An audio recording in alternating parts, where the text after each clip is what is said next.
Todos compartimos miedos profundos que rara vez enfrentamos, pero, ¿qué ocurre cuando el más aterrador de esos miedos se convierte en realidad? Imagina esto. Un día, alguien a quien amas profundamente, alguien que forma parte integral de tu vida, desaparece sin dejar rastro. La incertidumbre te consume y las preguntas sin respuesta te persiguen día y noche. Entonces, meses después, aparece un niño que podría ser esa persona perdida. Sin embargo, algo no encaja. Sus gestos, sus palabras e incluso su mirada parecen diferentes. ¿Lo aceptarías como tuyo, a pesar de las dudas? ¿O buscarías la verdad, incluso si eso significara romper tu corazón nuevamente? Esta es la inquietante historia de Bobby Dunbar, un caso que sacudió a los Estados Unidos a principios del siglo XX y que sigue siendo un misterio, marcado por injusticias,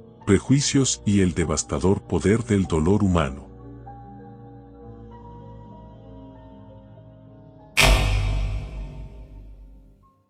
La familia Dunbar era uno de los pilares de Peluces, Luisiana. Percy y Leslie Dunbar gozaban de un estatus social alto en su comunidad.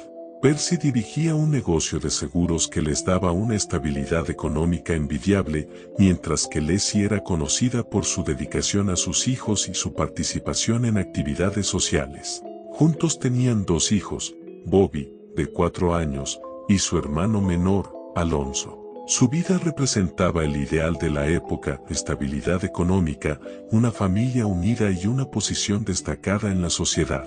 Eran vistos como una familia modelo, respetados y admirados por sus vecinos. Pero bajo esta imagen perfecta, la tragedia estaba a punto de golpear. En agosto de 1912, la familia decidió tomar unas vacaciones en el lago Swazi, un lugar popular entre las familias acomodadas del sur. El lago era conocido por su belleza natural, pero también por sus peligros, como caimanes y densos bosques que lo rodeaban. Durante un día que parecía tranquilo, Bobby desapareció mientras jugaba cerca del agua. La desesperación fue inmediata. Percy y Leslie organizaron una búsqueda masiva con la ayuda de la comunidad, que se volcó en apoyar a esta respetada familia en su momento más difícil. Las búsquedas se extendieron por días y luego semanas, hasta el punto donde se realizó una caza masiva en el área de donde se cree que se perdió, lo cual cazaban caimanes y los abrían con la finalidad de encontrar restos del niño y se recorrieron los bosques cercanos. También se dice que tiraron dinamita al lago por si el cuerpo del niño estaba hundido en el fondo del agua. Sin embargo, no se encontró ninguna pista concreta. La desesperanza comenzó a apoderarse de los Dunbar, pero no dejaron de buscar respuestas. En medio de la incertidumbre, surgieron varias teorías. Algunos creían que Bobby había caído al lago y fue devorado por un caimán. Otros pensaban que había sido secuestrado, tal vez por alguien que buscaba un rescate o simplemente se había aprovechado de la oportunidad. Estas sospechas cobraron fuerza debido al estatus social y económico de los Dunbar, que los convertía en posibles blancos para un crimen.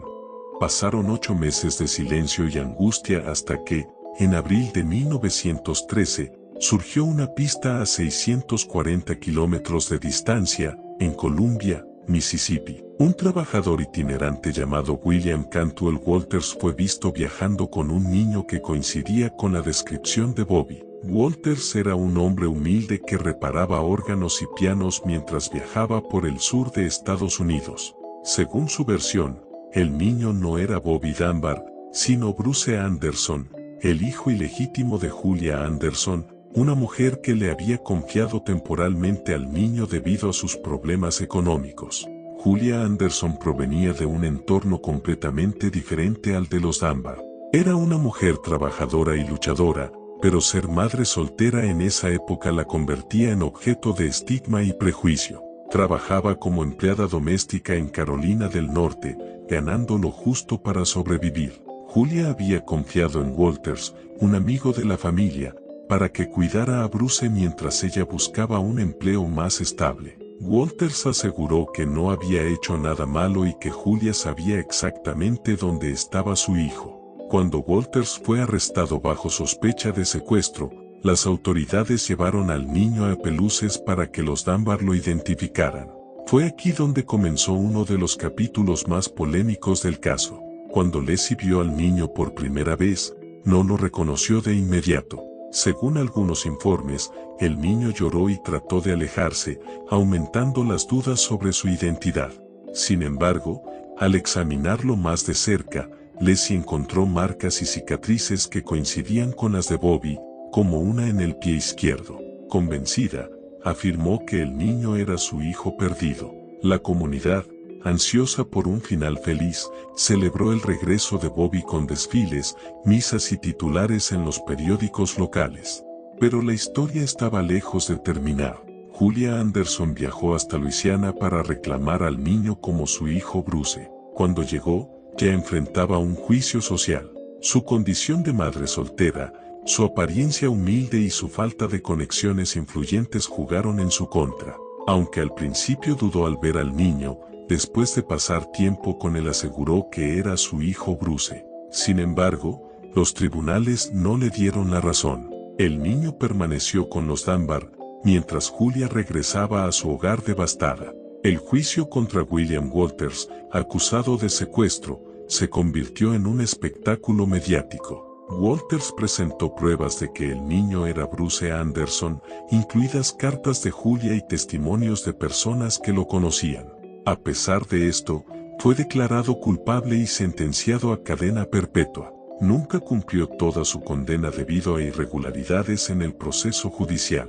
Hasta el final, Walters sostuvo su inocencia y afirmó que nunca había secuestrado a nadie. A medida que pasaron los años, el niño creció como Bobby Dunbar, llevando una vida aparentemente normal con los Dunbar. Se casó, tuvo hijos y mantuvo el legado de su familia adoptiva, pero las dudas siempre persistieron. Incluso dentro de la familia Dunbar, algunos sospechaban que el niño no era realmente Bobby. Décadas después, en 2004, una de las nietas del hombre conocido como Bobby decidió realizar una prueba de ADN para resolver el misterio de una vez por todas. Los resultados confirmaron que no había relación genética entre el niño y la familia Dunbar. Esto validó las afirmaciones de Julia Anderson de que el niño era su hijo Bruce, pero dejó una pregunta aún más inquietante: ¿qué ocurrió realmente con el verdadero Bobby Dunbar? El caso es un recordatorio de las injusticias y los prejuicios de la época. Para los Dunbar, fue una tragedia marcada por el amor y la pérdida. Para los Anderson, fue una injusticia devastadora que les robó a un hijo. Y para el mundo, sigue siendo un misterio sin resolver que nos obliga a reflexionar sobre los límites de la justicia y la verdad. Más de un siglo después, el destino del verdadero Bobby Dunbar permanece en las sombras, como un recordatorio de que incluso los finales felices pueden esconder profundas heridas.